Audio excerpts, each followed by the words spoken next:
Hey everybody, let's talk about some ways to feel less lonely.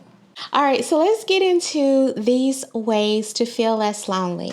I was inspired to make this video because today was another one of those days where I woke up just feeling kind of blah and sad, and it's hard for me to be creative on these days. I want to tell you some things that I do to help me when I am feeling sad. And in particular, this video is about feeling lonely. My life is very lonely, like the way that it's set up. Like I have accidentally, and maybe on purpose, like if you believe in fate and coming to earth to learn what you're supposed to learn, I guess it's all very intentional. But my life is just like extraordinarily lonely. I'll talk about one thing that I would like to warn you not to do. Like if you're in a situation like me and you're considering making the same decision, I'm going to give you a warning. So stay tuned to not quite the end of the video, but hopefully you'll watch the whole video. But towards the end, I'm going to give you a tip so I can spare you this other decision that I made that has led to me feeling lonely.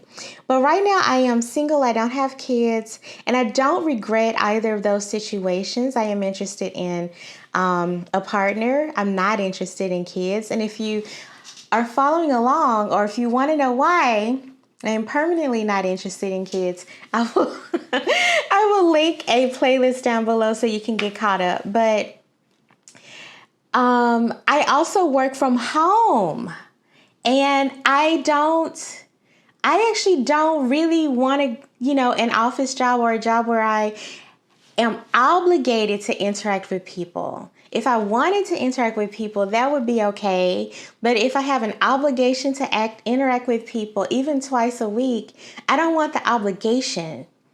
I kind of want the social setup where I can meet some more people and also meet people who are in my same situation. So people who are single, who don't have kids, who have some disposable income, you know what I'm saying? But I don't want the obligation, and I don't really want to meet people in the context of work, because in my experience, meeting people at work does not really produce intimate relationships. I think I have one or two friends that I met at a job at some point that I considered like a friend that I can really confide in, like a close friend. But all of the rest of the people that I've met at work, they are surface level friends, or they're not friends at all, right? So in my experience, meeting people at work and then, having a job for the sole purpose of like the social aspect is not the best idea, okay? So that's kind of my situation. Single, no kids, and I work from home. Those three are bad enough, and I'm going to tell you about something else here in a little bit. Also, my age. So to be 40 years old and to not have kids, especially, I think like whether or not you have a partner, you can meet people or not, but it's my understanding that having children really makes you have to interact with other parents and do all this social stuff or whatever in order to help the kids be social and to like get their lives together or whatever. And so I think that's a big one. Maybe if you have kids, it's easier to like meet other adults that are like you. But those of us who don't have kids, where is like the meetup group for us? Is it just, and if you're like my age, like the meetup group for like 20-year-olds is like the bar. So I guess, should I just go to the bar? Just end this video and just go to the bar? I don't know. All right. So I just wanted to share all of that with you so you can kind of like get an idea of like what my situation is and the context behind this video. So today, woke up feeling lonely. What are we going to do about it? I didn't learn all these things today. I've learned these things over the course of like probably a couple of years, to be honest. So the number one thing that I think is very useful to do when you are feeling lonely and you're like technically alone, right? Like, honestly, the loneliest I've ever felt was like I had somebody in the other room that I was dating, right? Like, to me, that's far worse to have somebody like living in your house and you still feel so alone and so hurt. It's awful. Thankfully, in this house, there's only me and my cat. And so it's not as bad as it has been. But number one, lonely and alone, two different things. You go out to a public place and do some people watching. So this is one of my favorite things to do, regardless of how I feel. I love to go people watching. I love to just like make up stories about people in my head, depending on what they're wearing or what they're doing. If I see people like arguing or having some moment or something and I can't understand verbally what they're saying, I love to let my imagination just roam and totally make up stories about people. It's a joy. It's a thing that I think a lot of writers do. And it's very entertaining. It forces me to stop thinking about myself and my own problems and my own feelings of loneliness, right? So it's very helpful. If you live in like the middle of nowhere, maybe drive the 2 hours to the nearest Walmart or the Dollar Tree or the Starbucks. Go to Starbucks. That's what I usually do. I go to a coffee shop, pick a seat where you can see the door. And you can see the people come in and just let your mind wander about who they are, what they're doing, what they're looking at on their phone. Just entertain yourself with your own internal stories about people. I'm not saying be judgmental. I'm saying just to enjoy the show. Kind of like you're, literally going to the theater or something. So 1A, this is not on my list, but 1A, right? Let me make sure. Nope, it's not on my list. So 1A, speaking of the theater, this morning when I woke up, I was feeling sad and lonely and stuff. I looked up some things to do this week. And one of the things that I saw that I really wanted to do was to go see a theater production. I love to go to the theater, like where they have live action plays, right? I also love to go to the movies, but I wanted to treat myself and go to the theater. And I was not in a strong enough mental place to ask someone like, hey, do you want to go to the theater with me? And then them say no. Because then I would be sad and disappointed and lonely and still not have anyone to go to the theater with, right? So sometimes it's like that. I would love to sit here and tell you like, oh, you just need to suck it up. You just need to constantly put yourself out there, blah, blah, blah. But sometimes it's not like that. Sometimes I cannot mentally take another thing to happen to me that might be a disappointment. It is what it is. That is raw, real. That's an honest admission. But I still wanted to do something nice for myself. I still wanted to go to the theater. So I bought myself a really good ticket. This is a nice thing about doing stuff by yourself. If you want to spend like $100 on a theater ticket or whatever it ends up being, mine was a little bit more than that, to be honest. But if you have disposable income, and you want to, just do something stupid with not stupid, but if you want to do what you want to do with your money, that is one nice thing about being alone, because you can just do it. You don't have to answer to anybody. Anyway, so I bought the ticket, and I am going to go see a theater production later this week. And that really made me feel better almost immediately. Not the money part, not spending money, because I am currently actually trying to not spend that much money. I have so many things that have popped up. Anyway, so I'm actually trying to not spend that much money. But I spent that money in order to have something for me to look forward to later in the week.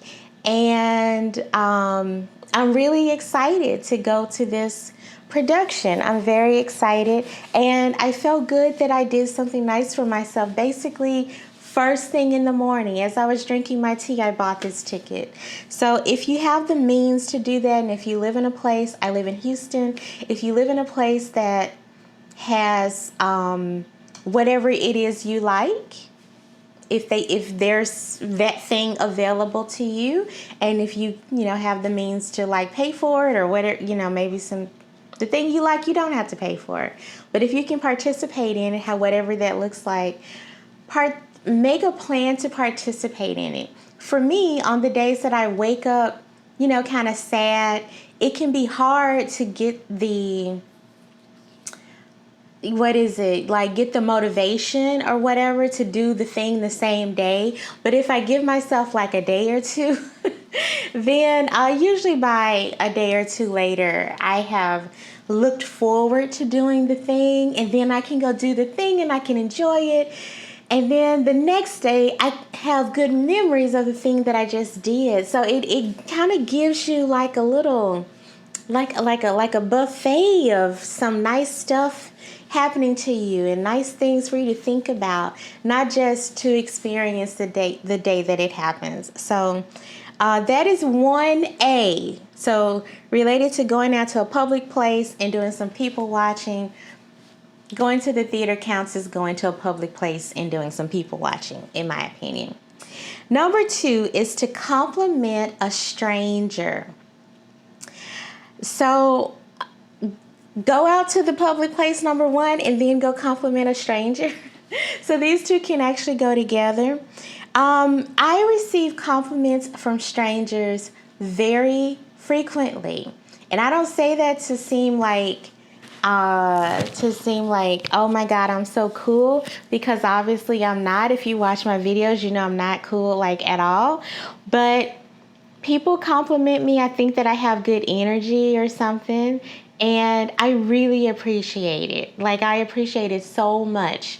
And I have learned 2 things. One, when a person compliments me, of course, like, it makes you feel good, but you also have to learn how to internalize the compliment. If you're one of those people like I used to be, that's like someone says like, oh, I really like your shirt. And you say, this old thing, or, something like that. Don't do that. Just say thank you. Say thank you, even if it feels awkward, and then internalize it. Like, oh, I was noticed. I was thought of enough for a person who doesn't know me to compliment me. Like, this feels good. Like internalize all that positive stuff. And then, but on the days like that you're feeling bad, know that you can participate in a good moment with somebody else, even if it's not somebody that's close to you. Because remember, in this scenario, you're alone and you're lonely, right? So go out and compliment a stranger. Bonus points. So a sidebar, I've been watching all these videos to learn more about men. Don't hate me in the comments for what I'm about to say. But if you see a guy who seems sad, compliment him. We all need compliments, but apparently guys get less compliments than ladies do. And that's too bad. A lot of the compliments that I receive come from other women, and a lot of the compliments that I give other people are to other women. So I can see, like even in my personal experience where we don't have really like the social norms to compliment men. So the times that I've complimented a man, they seem to really enjoy it and they were appreciative. So if that feels good to you, I know sometimes men can be scary and they want to come on to you and stuff, and that might not be welcome. But if the guy seems nice and normal, maybe you can say, hey, I like your shoes. One time in the gym, I told a guy that I really liked his shoes. And it's like I gave him $1 million. His face was just so like, oh my God, he was so happy about that. So Compliment a stranger no matter the gender, and it will help you feel good because you are participating in giving a good feeling to another person, and it's reciprocal. Everything is energy, so it can be reciprocal, and it'll make you feel good too to see their face. And obviously you might remember it years later, the one time that you complimented that guy at the gym who was wearing some pink shoes. Number 3, so you can't go to a public place and people watch, and then pick one of those people, compliment them, and then maybe have a conversation with a stranger. I did this on, I think it was Saturday. Saturday, I also felt down. I didn't feel lonely, but I just felt sad. And I went and I had some errands to run, whatever, and I ended up at a takeout restaurant, and a guy sat next to me, and I said, you know what, I'm going to try to have a conversation with him. It's good practice. I usually don't. If someone talks to me, I will totally be friendly and engage and all this stuff, but I am never I was never the initiator of conversations, and I am trying to get better with about that. And so I saw a guy and I just picked him randomly out of the line, and I said, okay, if that guy comes near me, I am going to attempt to have a conversation with him.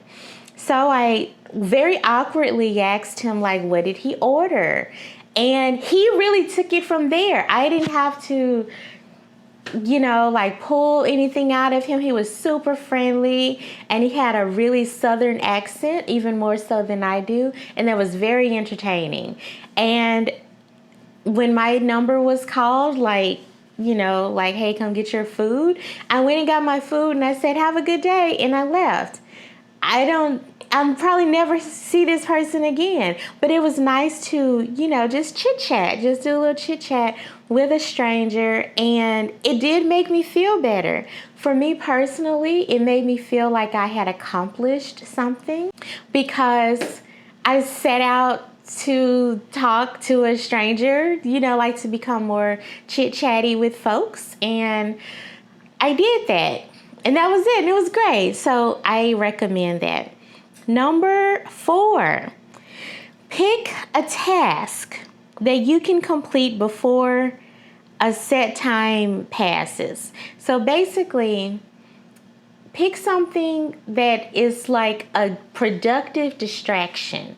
So, sometimes when you're feeling sad, sometimes people might turn to drugs or alcohol or sex, things that can have other repercussions outside of just being a distraction. So I am attempting to suggest doing something that is a clear distraction, but something that is productive, something that will be positive for you. I'm also suggesting, though, if you're like me, to set a time frame, though. Don't say you're going to Marie Kondo your whole house. The day you wake up on Monday morning, you feeling sad. I'm gonna declutter my whole house. No, ma'am. No, you're not. No, sir. No, you're not. No, we're not doing that. No, that's too much, because you're not going to finish it. And then when you don't finish whatever audacious thing that you thought about doing, then you'll feel like you didn't accomplish anything, and you're still sad. And if you're sad and lonely, now you're sad, lonely, and you're feeling like a loser. And in this Marie Kondo example, now your stuff is all over your damn house. You can't find your favorite pair of scissors, okay? Now what are you going to do? What are you going to do? Now there's stuff everywhere, and it's a mess, and it's a mess on the outside, and you're a mess on the inside. So don't do that to yourself. How do I know to tell you not to do that to yourself? Because I've done it to myself. So don't do that. If you want to do some organizing kind of thing, pick just your desk, not the whole office. Just your desk, or just your like your bathroom drawers or something like that. Pick something small, pick one drawer in your kitchen, one cabinet in your kitchen, and organize that or do that. But definitely don't shoot for the stars, because inside you're still a little sad and you're still feeling lonely. You don't want to pile on any more like feelings of like failure onto this shit sandwich, basically, right? Don't do that. Don't do that to yourself. Okay, so pick a task. It can be like an organizing thing. It can be like a nice little painting. If you're a photographer, go out somewhere nearby and just say, hey, I'm going to take some nice pictures for 30 minutes. I'm going to go for a walk for 30 minutes. Something doable and within a short time frame. All right, so I'm going to switch these. This one is pretty obvious, but I didn't want to put it at the top of the list because I feel like a lot of people talk about this.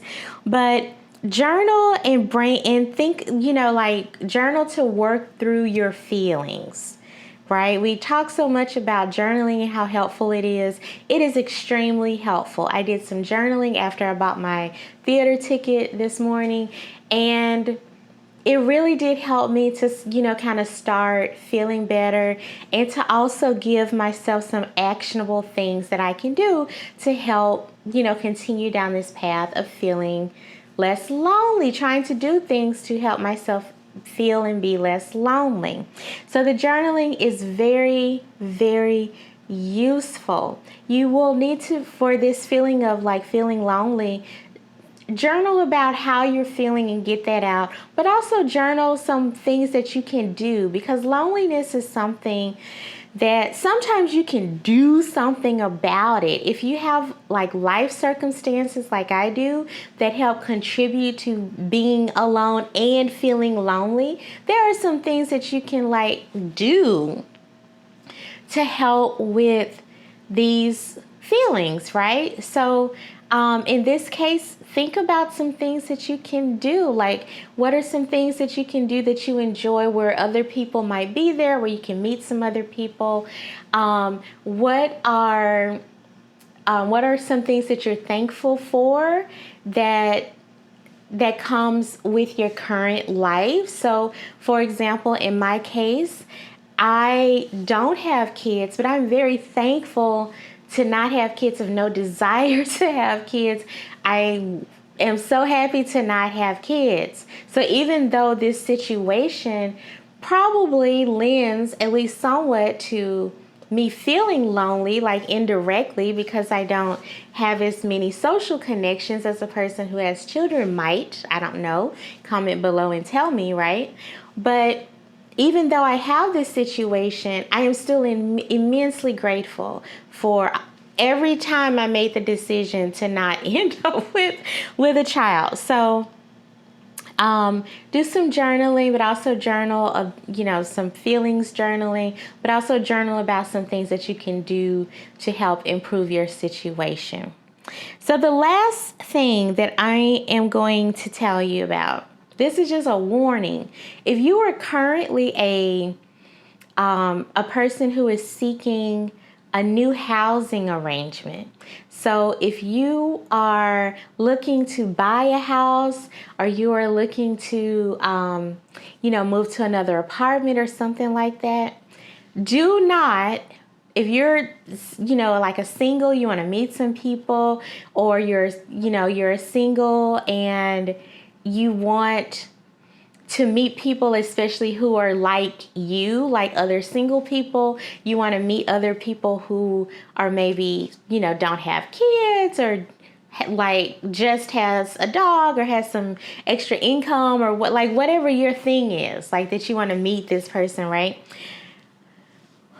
Take that into consideration when you choose the next place you're going to live. Especially like if you don't live in a place like New York City, or I think Boston, like if you don't live in a place that is a really walkable city where you can like constantly run into people, then take it into consideration that if you move to like the suburbs, or if you live in like a really family-oriented neighborhood, or if you live like in a single-family house instead of an apartment, those choices, those three that I just mentioned, will greatly decrease the number of people that you can organically meet and run into and build relationships with.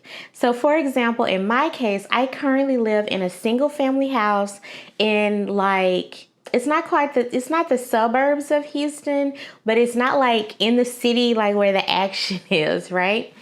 And everyone else around me, lives with family members, like their children, their old people, blah, blah, blah, blah. But I'm the only single person in like this standalone house that I can tell, right? And so I haven't met anyone. I'm not super outgoing. And I'm like, I don't know what to talk to my neighbors about because we're not close enough to where we have something really in common to just chit chat about. And it's hard to kind of be the single person because you're like, you don't want to be this weird single girl who's like, hey, you want some cookies? I know that is not always, the case, but to me, that's what it feels like, right? So anyway, all that to say, if you are a single person looking to not be single anymore, you're looking to meet people, or even just looking to meet friends, other singles or whatever, do not go move into the suburbs if you can afford it. These days, the rents are so dumb. It's ridiculous. I totally get it. But you might not be super happy living in the suburbs, living by yourself in a house with like only, married couples with kids next to you or whatever. You're not going to be able to easily and organically meet new people who are similar to you. You're not going to be able to just like be in the energy of other people. Living alone and then living like in a standalone house where you don't run into people at the pool or at the other amenities or whatever like that an apartment complex would have, or living out in the burbs away from the city where you can't like pop to the coffee shop and meet somebody there or whatever. You're really removed from the energy of other people. And just the energy of other people can help you feel less lonely, even if you don't know them. That's why I'm like, go outside, go to a public spot, do some people watching. Just having the energy of other people around you can help you to feel at least somewhat less lonely. So if you're about to make that decision, take it from me. Don't go live in like a family-friendly neighborhood if you are still, a single wanting to meet people, you're wanting to go to the cute coffee shop, you're wanting to see the girls, see the boys. I'm not a clubber, but I do like the energy of like, seeing cute people walking around, chit-chatting, like somewhere at the coffee shop, the energy, just the energy of the you know what I'm saying? So I hope that's helpful. I hope that message reaches somebody. Nobody told me. And so now I'm trying to warn other people. Please be warned if you see this video. All right, so that's what I got. If you got a camera, also talk to your camera. I feel way better making this video and talking to this camera because I feel like hundreds of people might see this video. If you have not subscribed yet, please do so. I would love to get to 1,000 subscribers before the end of the year. Share this video. I hope it was helpful. Drop your own comments and hints and stuff down below. I'll see you in the next one, baby. Namaste.